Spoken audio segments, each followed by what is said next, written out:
Okay, not only am I back, but I am back with sound.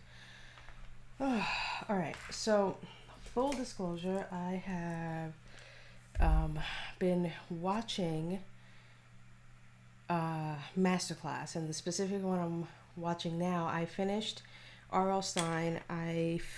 Almost finished. I think I might have like one or two more videos, the last two videos on the LeVar Burton Masterclass, and the one that I am knee deep or waist high in right now is the N.K. Jemisin, where she teaches the uh, art of fantasy and sci-fi writing.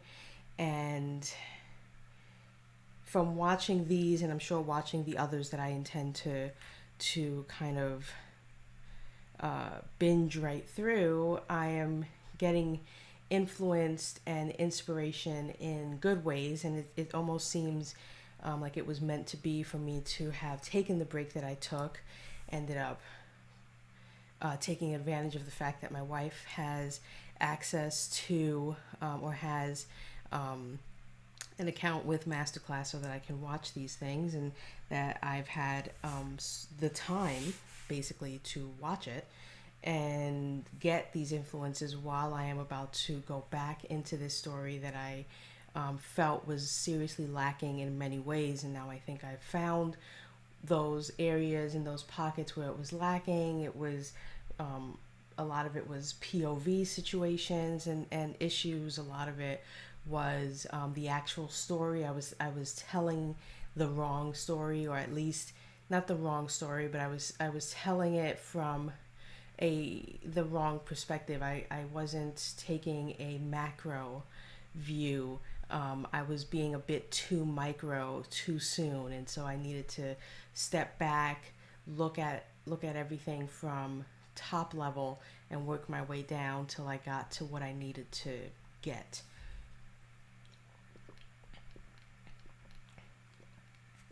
And so for this week and possibly next week, the streams will be mostly research and research based and world building based, and then eventually I will figure out how long this is going to take me.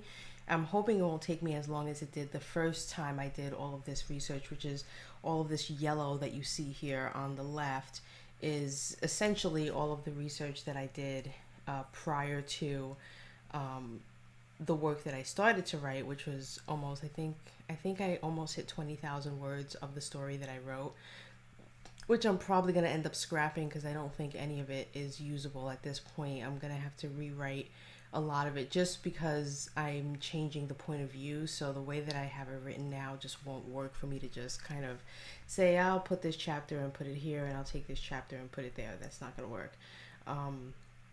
So they're all going to disappear at this moment, which is why it's hidden behind here. But eventually I will drop down Vomit Draft and we will return back to the land of writing. And when we do, I'm going to do Pomodoro style sprints, where I will do 25-minute sprints with 5-minute breaks. So I will be doing 4 of those during my streams, which will basically amount to, if I do the math right, 2 hours. So we will start with a sprint, break, sprint, break, sprint, break. So that way, my last 5 minutes of the stream will be a break time that I can just kind of close us out, and you guys can go on your merry way. But that won't happen, like I said, until possibly the 3rd or 4th week of July, because first I have a lot more research that I need to do, and I actually have I purchased a few books that are going to help me to do the research that I need to do. And there are 2 key elements here that I added, and you'll see them right here in these drop downs. So everything that's black essentially is what I have to you can say redo. So I'm also going to change this as well to black, because what I'm going to end up doing with the characters is I'm going to have characters from the past and then character sheets from the present, because their personalities and things are going to be slightly different, so I need to, or I want to have different character sheets for each, especially in, you know, the way that they look, and all of those things. I don't want to lump them all onto one and have past and present on one character sheet. That's going to be, I think, too much information, an information overload. So I am not going to do that.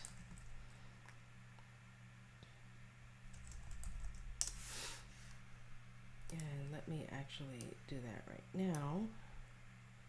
So these essentially are all going to be character sheets from the past timeline, and now I'm going to add a folder for the present timeline.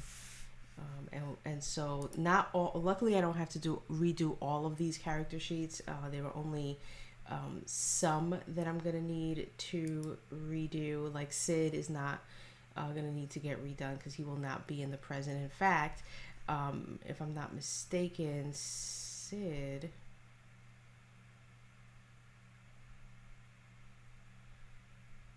oh, I see, this is, I just duplicated Leaf, but Sid is the owner of the Iron Rope Inn in the past timeline.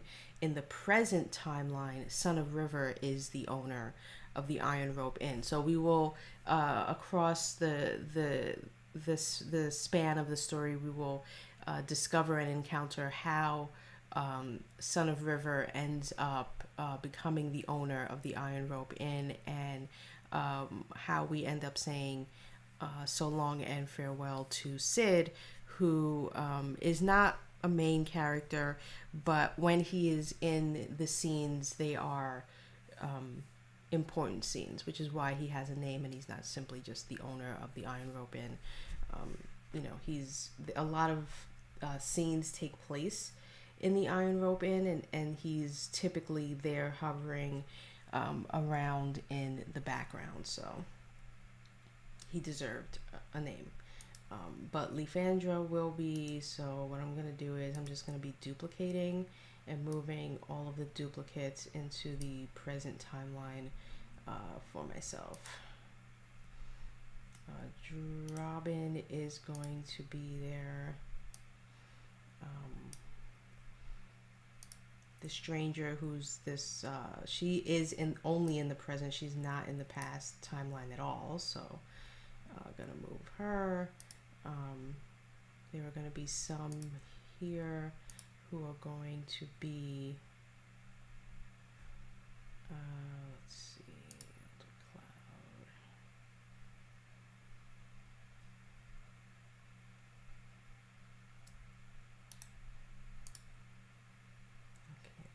Three are going to be moved into the present timeline.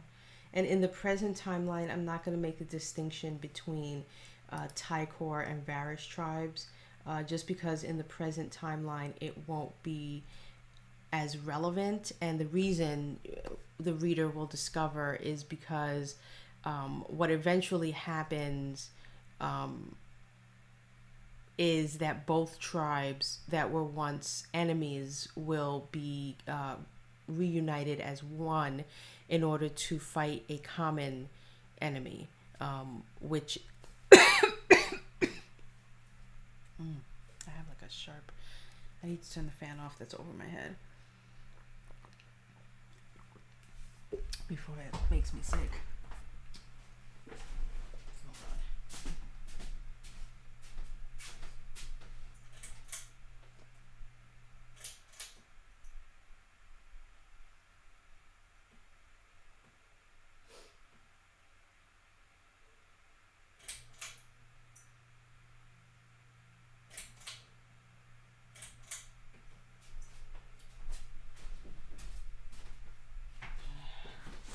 It's always difficult for me to know how many times I have to click it to get it to stop spinning.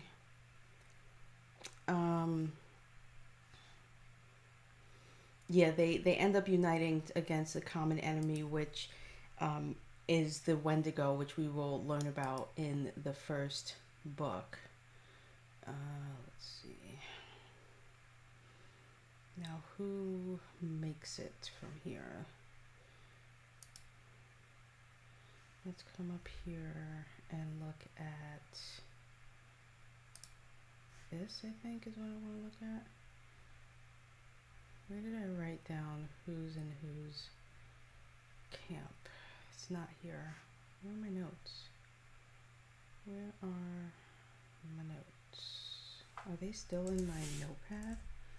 Seriously?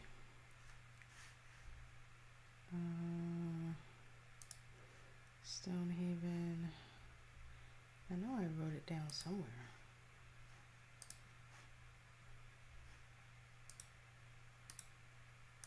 Where did I write down the thing about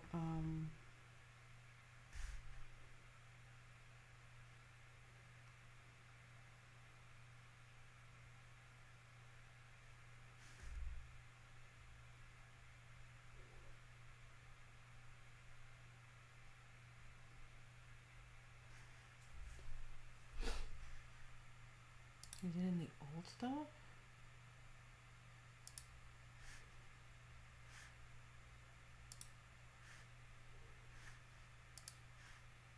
It is. Okay, it's right here. Oh, jeez, I thought I had lost it. Tux, Res, Bones, and Owl are the ones. Okay. Res, Bone, and Owl.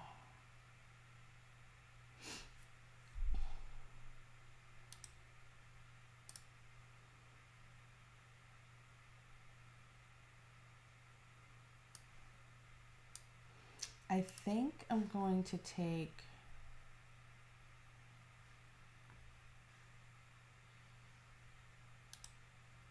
the chief from the other tribe and bring her here to still be the chief, because I think, like, as a sign of good faith and whatever, that they're going to work together, they unanimously will decide when they unite the two tribes that the chief of that tribe will be their chief, because what's going to end up happening, and I have to figure out how to work this in here, is the Taikor tribe is their chief is, well, not how to work this out, but their chief is basically the enemy.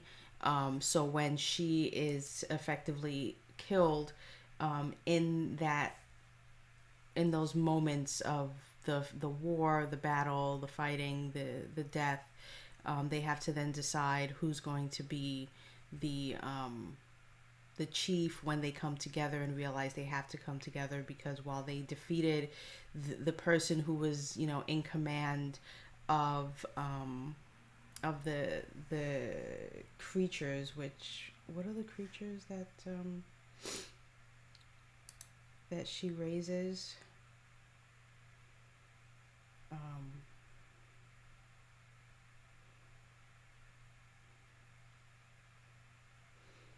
Oh boy, I've been doing this backwards. The evil is the skinwalker, so he becomes a skinwalker, and the Wendigos are what she raises. She raises an army of Wendigos, and okay. Oh wow, how did I forget that? I've been talking about Wendigos all this time, and I've been actually talking about the wrong thing. It's supposed to be skinwalkers. Geez, so I need to make sure wherever I put the word Wendigo that I change it to skinwalker. Stat. That's like a major thing. So hold on one second. How do I do find and replace on this thing?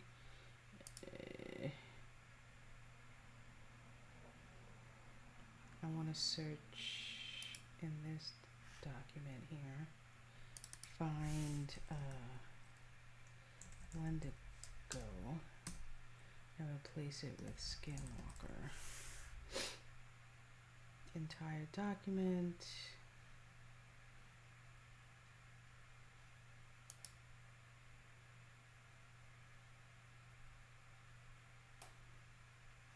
Is it not in here at all? Did I not never write Wendigo in here? Really?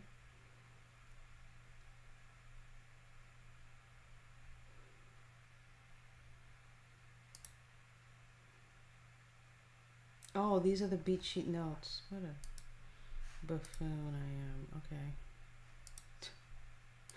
Like, that's impossible.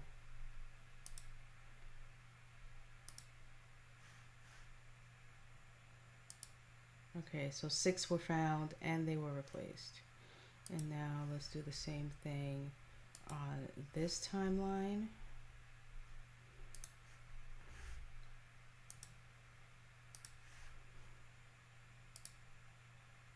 $11. Okay, we are back on track. And I need to eat this so that I can take pills. Which, you know, taking pills is my life.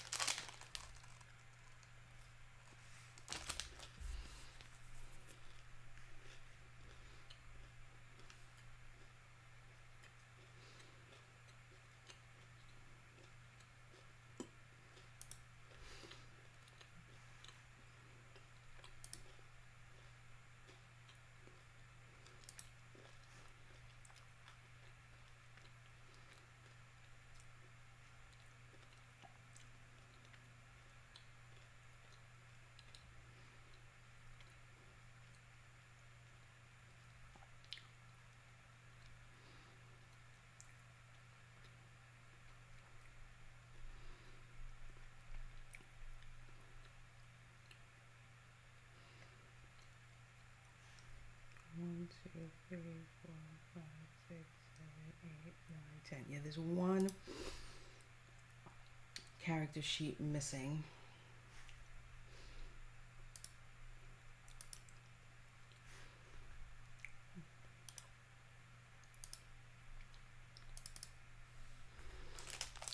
So I'll need to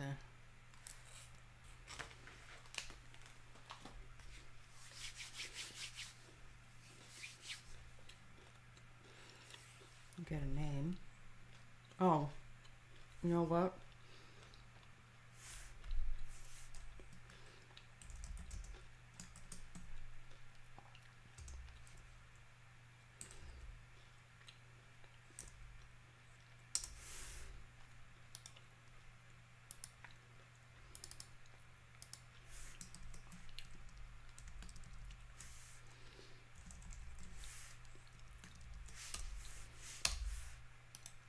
I actually needed more than that. I forgot that his children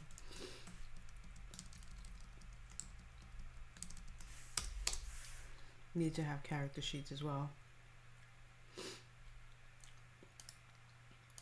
And this is actually niece, not daughter, but yeah. Okay, so now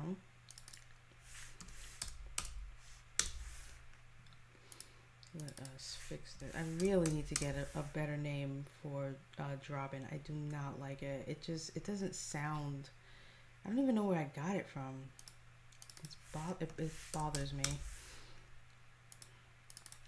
especially since like Drobin and I think Sid are the only two in my entire story.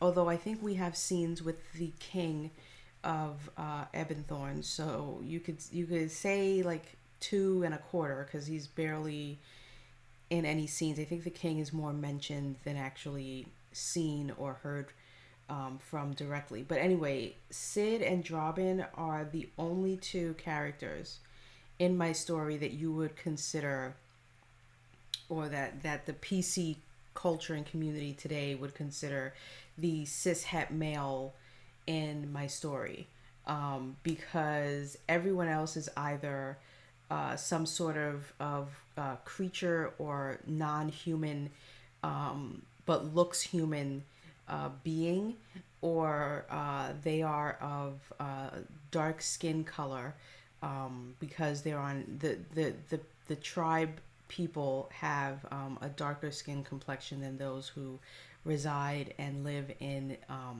the town of Hartsmire, which is just at the base and a few you could say a few yards away from the Kinnaman Mountains.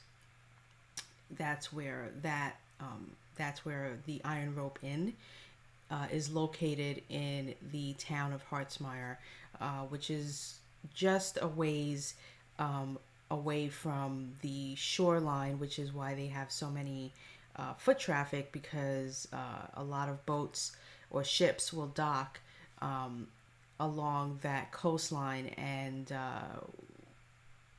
they will then head on over to the Iron Rope Inn to either stay the night or just, seek food and shelter and drink and entertainment, because the Iron Rope Inn provides all those things. And then they head out on their merry way. So the Iron Rope Inn gets more tourists than regulars, but they do have guests who are regulars of the Iron Rope Inn.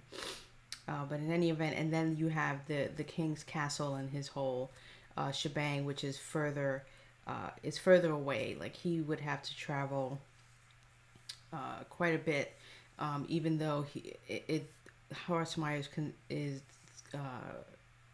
located within Ebenthorn. Ebenthorn is a pretty big kingdom. It's not the largest, but it's not the smallest either. Anyway, so let's continue. So these are going to be the characters, essentially, of my present timeline.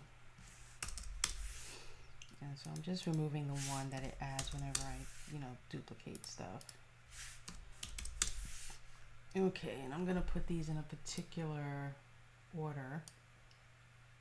Oh, you know who I need to bring in here as well? The villain. I'm forgetting the villain.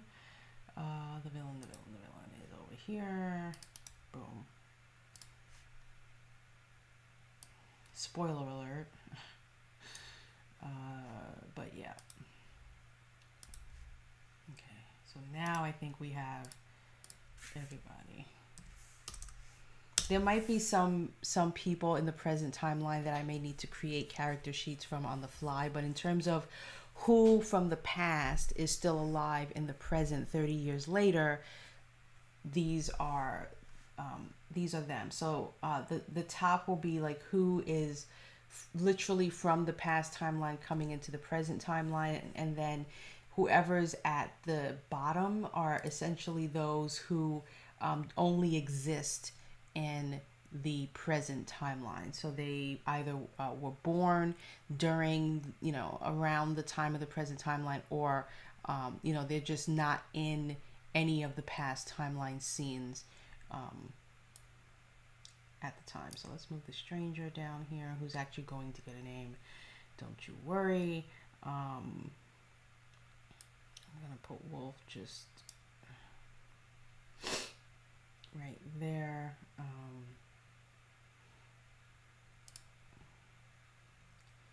Chief Kelly could stay down there. We're going to have Son of River. We're going to put Tox here. We're going to put Elder Cloud there.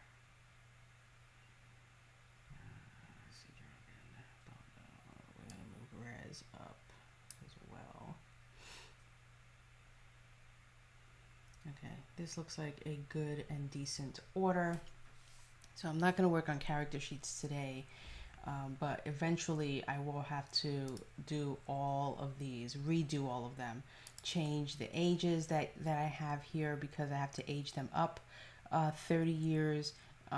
So I need to just basically add 30 to everyone except for from the stranger down. So these 4 are going to be literally redone from scratch, because as you can see, they've just been copied from other character sheets. So I need to redo everything that goes on in here, and then I just need to add 30 to all of these, and then their appearances are obviously going to change. I mean, the way you look when you're 15 is not going to be how you look when you're 45.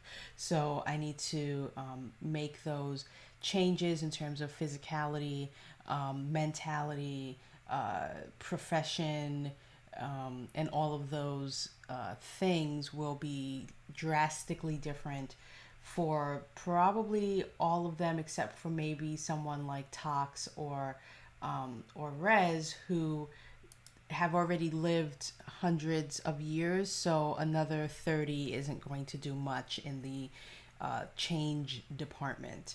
Tox will have one key changes, which is that he suffers an injury during the battle, one of the battles that happened. So in his present timeline, he walks with a cane and a limp because the injury that he suffered, he was unable to heal. Being a shaman, he should have been able to heal it, but due to the nature of the injury, he was unable to heal it. And so, because of that, he walks with a cane and, like I said, a limp. But in any event, that's just a side note that I didn't really need to mention, but I mentioned it anyway. So let's not do a split screen right now because I want to kind of spitball and do some notes on two areas here that are what I just added to the story as a whole. And those two areas are I'm going to add folklore because storytelling is going to be a huge part in terms of the folklore of the culture of this tribe.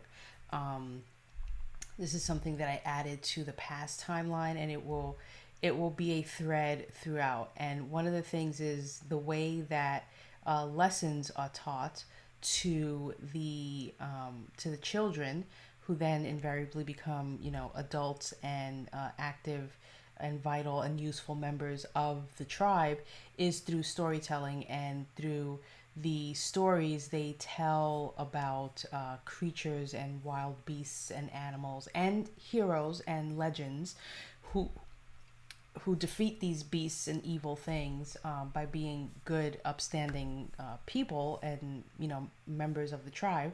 But in any event, there are these stories, and they're going to be sort of like Aesop's fables in terms of the length. I want them to be no longer than like maybe 200 words or 250 words to tell. I don't want them to be long and drawn out, but there will be different stories that may be told about the same kind of animal or beast or creature. And so I need to basically write those.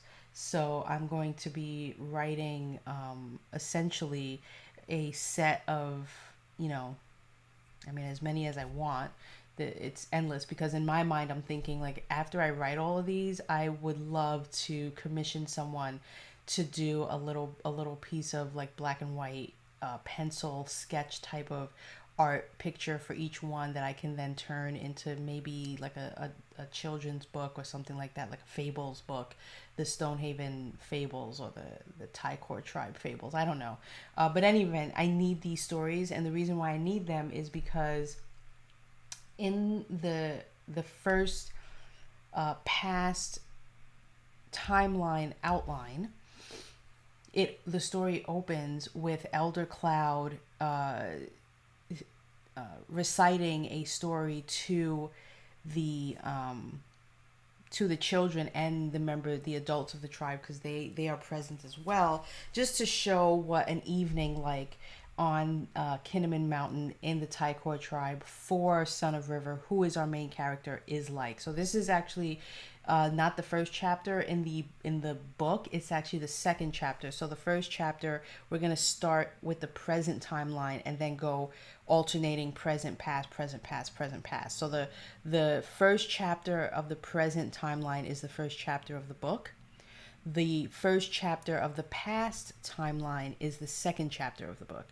And so in the second chapter, we get to, he is going to recount and remember to us, the reader and the observer, in the second chapter, when he first heard about skinwalkers.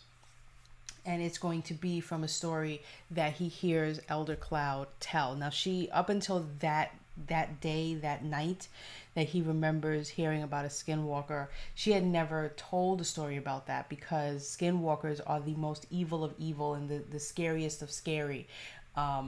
But she decides to tell this story, even though we discover that it was discussed amongst, the elders whether this was the appropriate time, but it is because they fear that there may be one amongst them, and so they need everyone, including the children, to be more observant than usual, and very aware that there is a sinister and dark evil that must not and cannot be trusted, right? So she tells a tale, and what happens is he ends up having a nightmare that night, and things go on and on. But that tradition they have every night before they go to bed, and some of the warriors go to their post to to keep watch at night, and all of these things before the lights go out.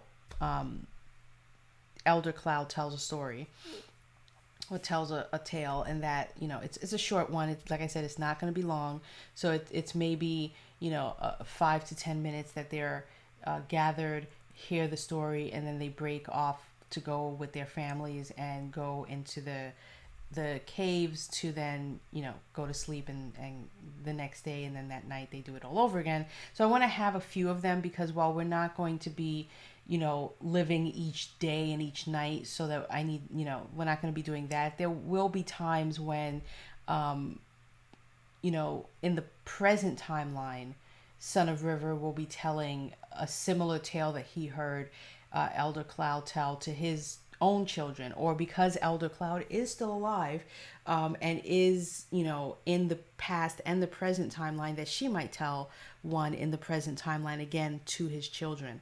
So for that reason alone, I want to have some that I can cherry pick from and say, okay, look, I'm gonna have this one be the tale that she tells in this chapter, in this moment, for this reason. Because another aspect I want to have of Aesop's fable is that they're going to have some sort of moral meaning, or some sort of relevant importance in that moment, which is why she may choose, or he may choose, to tell that particular story. So I want to have like maybe 5 or 6 that are specific to a skinwalker and some sort of hero or legend that goes hand in hand with the ability to defeat a skinwalker. So it's not going to be that a skinwalker is undefeatable.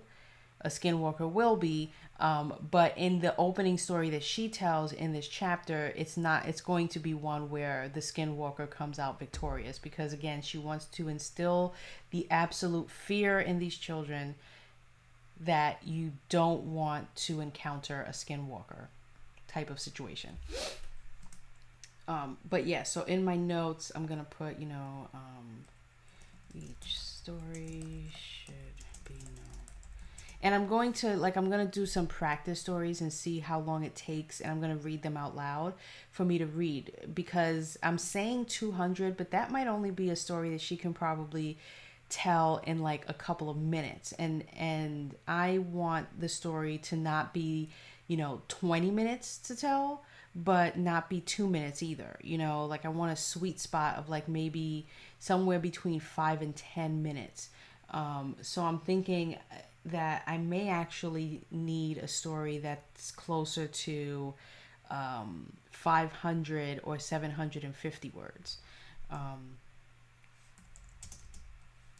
And what I'll likely do is because I do have several short stories that I wrote, in the last like 2 to 3 years that go anywhere from, 100 words to as long as like 10,000 words. So I may try to pick a few stories that come within this range, read them out loud, and see how long it takes me to tell them. Because not only am I just reading them deadpan, they need to be spoken and in an animated way, because what's going to happen is they're going to be sitting around literally like a campfire situation. There'll be flames and smoke sprouting and whatever the case may be. And in my mind, the scene that I'm envisioning is Tox, who is the shaman, is going to kind of like throw some sort of magic powder, if you will, into the bonfire that's in the middle, so that when she starts telling the tale, or whatever story she tells, whenever she tells a story that night, scenes sort of depict themselves in the flames and in the flicker and in the smoke. And so they're going to see a skinwalker like come up from the fiery flames and smoke and kind of like, get in their face, and the kids are gonna go like because they've never seen a skinwalker before, and that sort of thing. And so that's what's going to that's how it happens every night. It's like a whole performance thing that happens. She tells the tale, Tox starts the thing, and her story comes to life in the flames of the center of this thing for everyone to see, so they know what it looks like. And then that's how he ends up getting a nightmare.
Okay, I need to make sure I pay attention to this and don't forget it.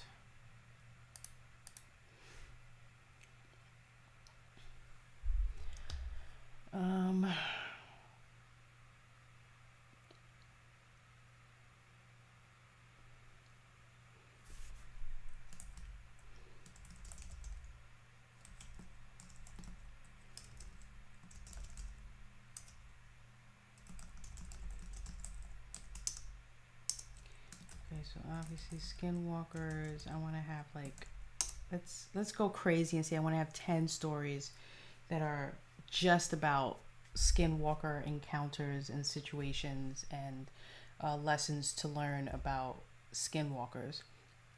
There is also going to be a poem about skinwalkers that is going to be how they're created, um, how you can identify them, protect yourself from them, and kill them. So that's one that was an idea that I had back when I was doing the first outline that I did for this back in like April, and I'm keeping that because I really like that I came up with that, and that's actually where the title of the book comes from. That line was actually one of the lines of the poem. So its claws are sharp as nails. I think that was like the first or second line of the poem, and I think the poem title is "Beware the Skinwalker."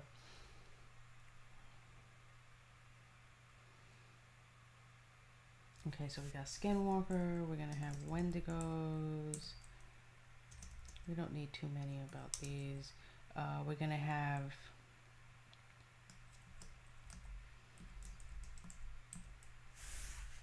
is it wildebeest? Let me drop this down. Yep. We got a lot of W's. Now this is where I think one of the books that I'm getting is going to help me, because I'm getting a book that's on like mythological creatures and animals, native animals specifically, so that I can make sure that I'm incorporating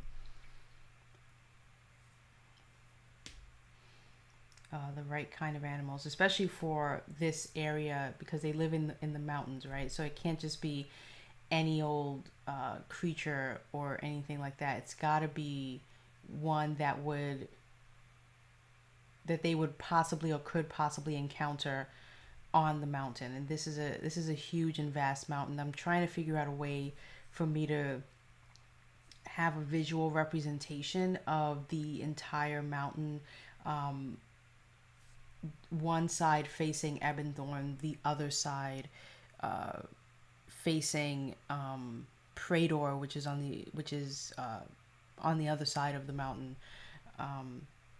and what each side feels like and looks like seasonally, temperature wise, there's a lot that I have to think about. And then somewhere along, because the mountain doesn't just go like a triangle, it like one side is all the way up with like little jagged rocks or whatever, but then the side that split, there's a side of the mountain, because the mountain was once, you could say, like this, and then what happened was almost down the middle, but not quite, it was split during the Great Dragon War, and then literally the mountain was moved to form the Kinnaman Pass, which is now the middle of the mountain, which is inhabited by its own set of animals and rules and regulations that's almost deadly.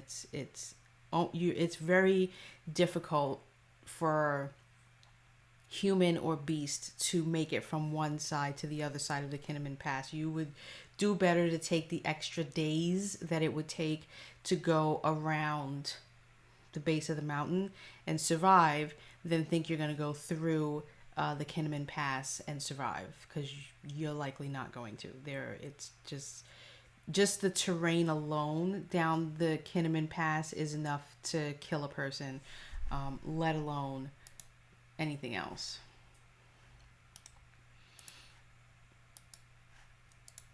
But anyway, so there's, on the Tycor side of the Kinnaman Mountain, there's a flat land area, and this flat land area is where a lot of what they do takes place. Their meals, when they eat together, the evening storytelling when Elder Cloud tells a tale, any sort of meeting where they need to deliver some sort of important news or information to the other members of the tribe, happen on this flat area. If anyone dies and they have to have a ceremony of life, that happens there. The ceremony of choosing happens in this area. This is a very used piece of flat land that's kind of like surrounded by these jutting rocks and trees and things that are around it, almost like a fence around this big, massive, flat area. And then there's, the mountain shoots up again. And over time, with falling rocks and all of these things, it changed from what it looked like during the Dragon Age versus what it looks like now during the Sapien Age. So there's things that happen during DA, which is, again, or AD, or the Age of Dragons, and then there's right now the stories that I'm telling now are happening during the AS era, or the Age of Sapiens era, which is the Age of Man. and the dragons are extinct or became extinct after the Great Dragon War. And that's taking it from a way macro level of like how Stonehaven even exists. Okay, so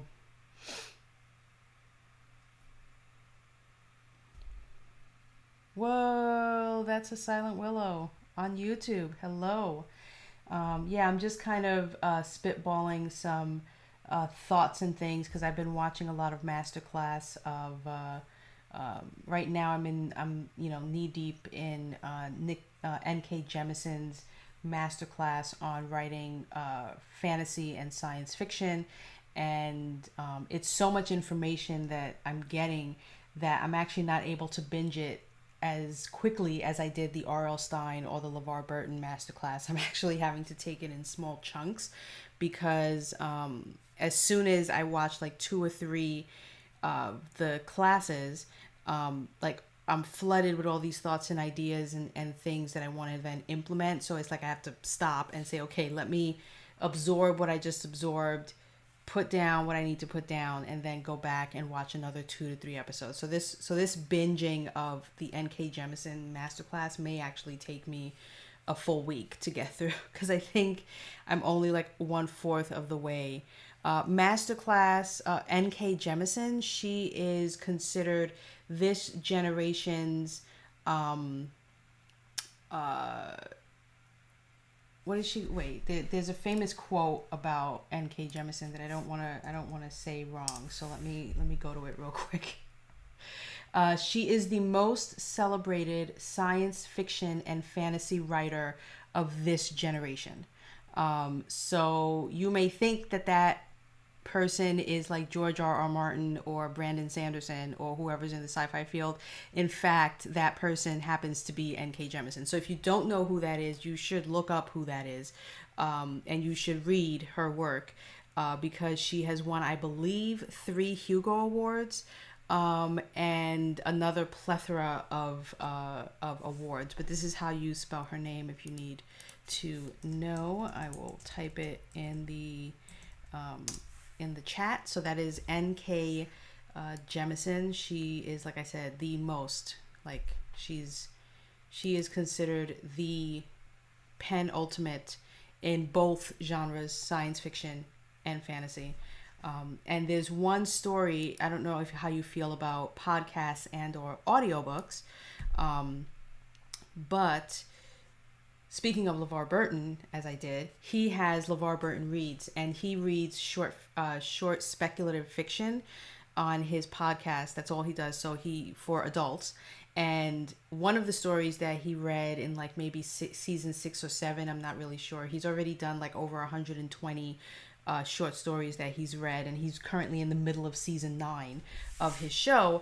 But one of them is an N.K. Jemisin short story, which is amazing. Like when he read that and I heard it, my mind was blown. And it's called Cuisine de Memoire, and I highly recommend it. Podcasts are free, so you could go to any podcasting platform and listen to it. You could even just go to his website, which I think is levarburtonreads.com, and you just have to scroll a lot because, like I said, he's done 120 episodes already. So it's like, I want to say it's somewhere in the 80s is the episode number. It's like maybe 85 or something like that.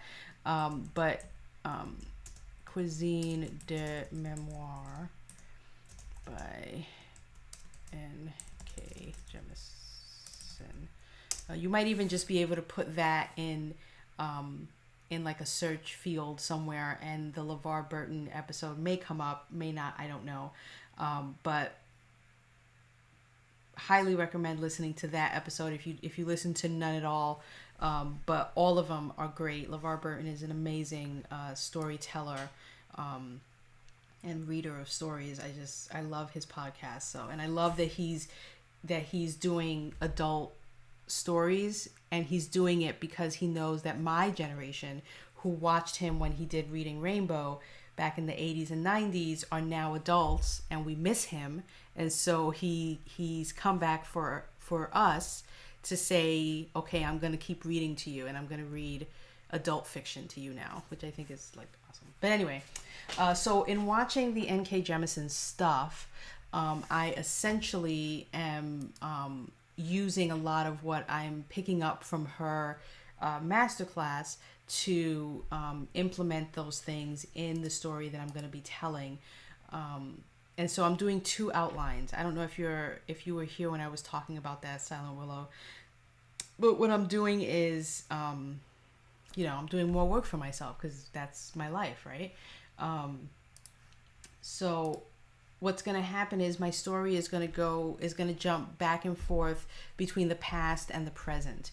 So the past is going to be 30 years ago, and then the present is going to be, the present. So my main character will be 15 years old in the past timeline, and then 45 years old in the present timeline. And so in order for me to make sure that each timeline makes sense before I start just going back and forth is I am doing a present timeline, right? So I'm doing the outline for the present, and then I'm doing a separate outline for the past. So then once I've done this, I'm going to now have my chapters, and then I'm going to intersperse them. So I'm going to take these 2 separate documents and make them one holistic document that's going to have, it's going to start with the present actually. So there's going to be the present chapter 1, the past chapter 2, the present chapter 3, the past chapter 4, and it's going to go back and forth. But if you were to separate them out, like when you have the story, and you could just do all of the present timeline and it will read like a full story, or you could do just all of the past timeline chapters and it will read like a full story, outside of it. But you need them both because they are moments and memories and events that happened in the past that are happening again in the present, which is why the past is being retold, remembered, recounted by the main character. So I'm also doing 2 different POV in each timeline. So the present timeline is going to be written in first person, and the past timeline is going to be written in third person limited. I think that's how I have it. I wrote it down.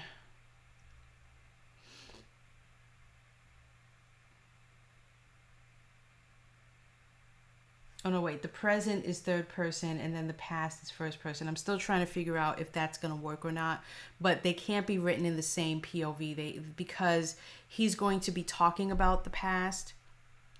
So, because of that, it's going to have to read differently than when we're in the present and all of these moving pieces are happening. And so, that was something else that I had to think about and that I got and learned from watching the N.K. Jemisin masterclass. But aside from that, there are 2 pieces of research now that I have to do before I can even really finish the outlines and then go back to actually writing the story from scratch. So those 20,000 words that I wrote back in I don't know, I forget when I wrote them, like May or something, scrapping them, they're gone. I'm starting again. Those 20,000 words, kiss them goodbye. And so I'm adding folklore into the culture of the story.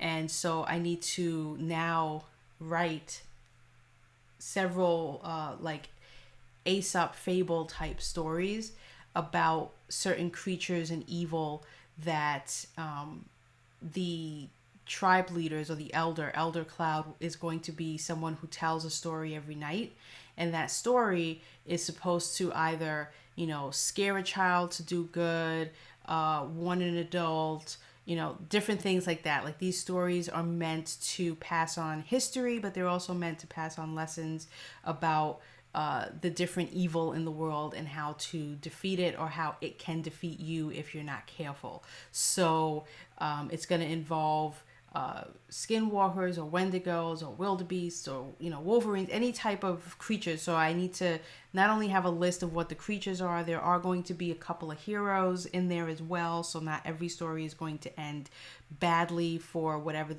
the moral of the story is.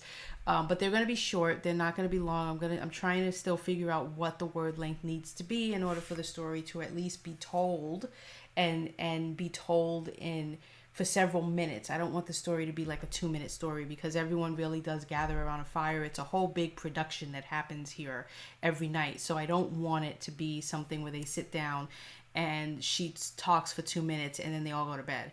No, it's got to be a story that it lasts somewhere between 5 and 10 minutes. So I need to, be writing these and having these at my disposal, because there will be certain points along the trilogy itself, not just the first book, where someone's either going to mention a story that they heard one night, or she's actually going to be telling a story in the past timeline, or Son of River himself in the present timeline might be remembering a story that Elder Cloud told him when he was a child, that he's now going to tell his children, because that's the point of it, is not just to tell the story, but to pass those stories and that folklore, those legends, to your children. And then the other thing, I'm going to have a game. I am creating a game from scratch. It's going to have, I know I wanted to have cards of some sort, and some sort of pieces, perhaps. I don't know if it's going to be dice or, some sort of something. I don't know. And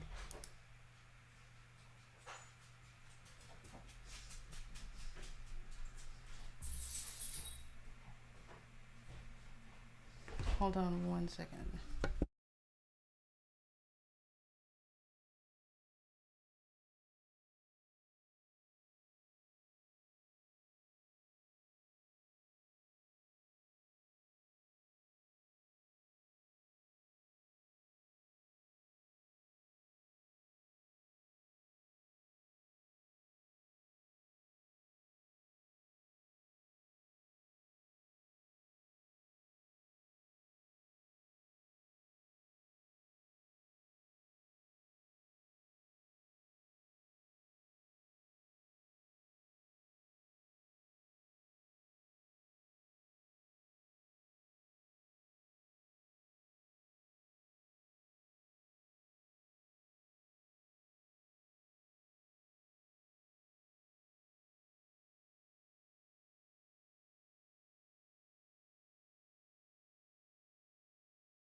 All right, sorry about that. I'm bringing the mic closer to myself so I don't talk too loudly and disturb my wife.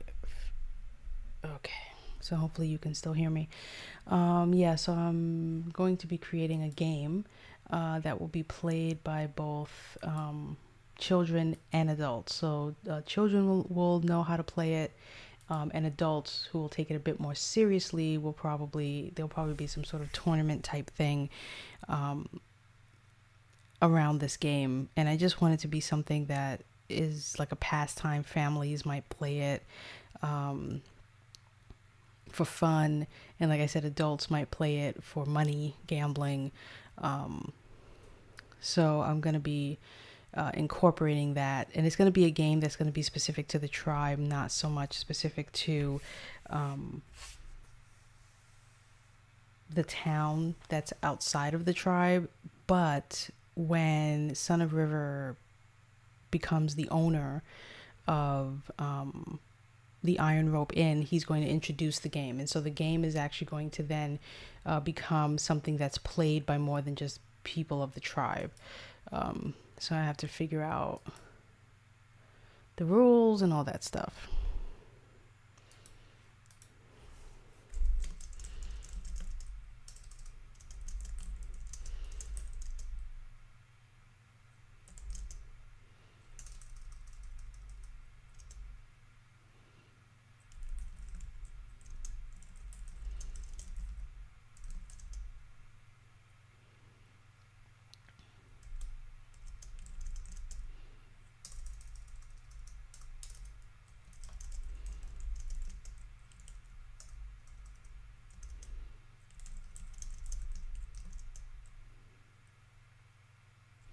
Or should I do it the other way around? I think I want to do it the other way around where, yeah. Actually, I said it backwards. It's not in the tribe. It's a game that's played at the Iron Rope Inn. Son of Rivers sees it and is curious about what it is, and Tox teaches him how to play.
And in doing research to make this game, I actually found a website that's specifically for building a game, making your own, deck of cards, your own dice, your own pieces, all of these things. And it's actually not that expensive.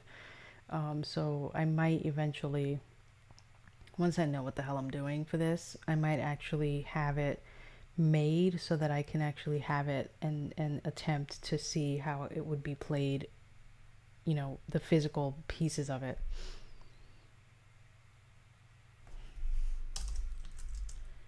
The cards and pieces of the game are made in Prador, since they would have the means and the equipment for making them.